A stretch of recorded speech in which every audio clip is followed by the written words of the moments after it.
All right, guys. April 25th, highlight of the day. Just came after 9 o'clock. Here's what we noticed. We noticed up here, top center, we had a consolidation box at around 9 o'clock in the NASDAQ. All right, it was going sideways. So you keep an eye on that. And here in the S&Ps, they were just chopping sideways as well here on the footprint. I've got this chart only replaying right now back to 9 o'clock, and it just happened after 9 o'clock, where we started to get bullish to bearish when a head fake pattern started to show itself in the NQ. Let me pause this a second and go back to the NQ. I'm not replaying this. I'll go bar by bar. Watch this.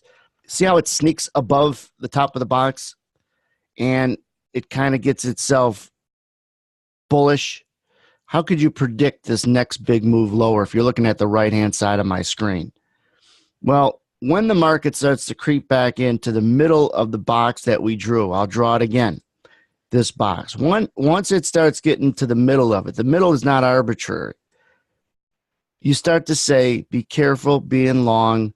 It's a head fake pattern, and it's slippery to the downside. It just attracted a bunch of longs that are breakout traders, so now more longs, more sellers, and it shook out shorts in this area. What happens when you shake out shorts? You get them to pull their bids from below. When there's less shorts, there are less buyers below, less buyers below. What could you do? You clear the path to go down easier. This was a pretty nice accelerated move through the mid-50s. I think 54, 55, through there, it was gone. And that's what we had said, that they get through there, they've got a lot of longs in trouble, and this head fake pattern is coming to fruition, starting to play itself out.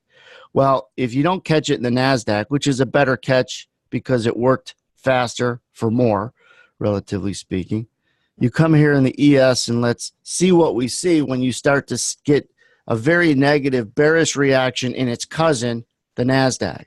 So this brings in everything into trading. It brings in market correlations, patterns, and order flow. Correlations, if you trade the ES, what's the NASDAQ doing? NASDAQ just got real bearish. Pattern, head fake, right?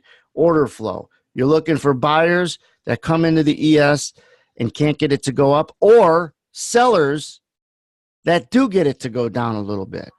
What does that do? It shows you where you're wrong above, okay? That's what's important.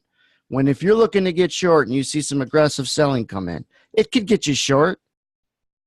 And now it gives you an idea where you're wrong above. Not one tick or two ticks above, but you get a sense of if red selling comes in, you should have a moment where it starts to move to the downside, especially if the catalyst, the NASDAQ, is still moving lower, all right?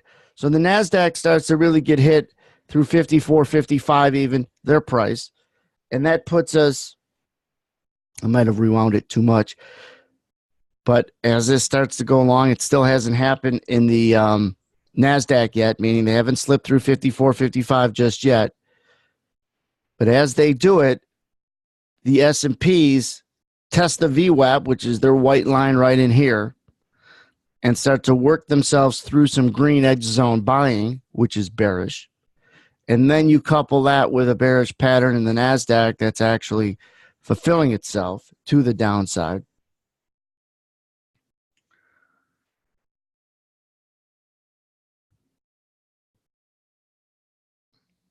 Hadn't happened yet. In fact, this happened at 9:05 in the NASDAQ. We're still at 9:03. Let's move along a little faster so I'm not sitting here. Well, it's like 2 minutes away, but sometimes when you replay it faster, you miss what it is I want to show you. Right there, 7 even. You seen them come in green, all right? If it doesn't get it to race up quick, you got to think maybe downside's the right side. Then it turns red. Where are you wrong? Above there, right? You're starting to get the NASDAQ to move through 55, and that moment right in here gives you good flow. Green buyers can't go up. Red sellers should go down. And the NASDAQ is cooking through its consolidation box, the middle of the prior box, with a nice little head fake. You got to know why patterns would work Real quick, head fake. When it head fakes up, it attracts new longs. More sellers. It shakes out shorts, less buyers.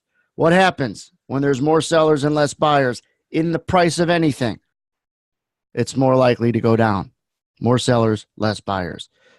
That's what you're looking for when you're trying to predict direction. Then you're using order flow that you've seen in here where he couldn't get it to go up. She got it to go down. I say male, female, because I got audio that also comes in when the green and reds come in.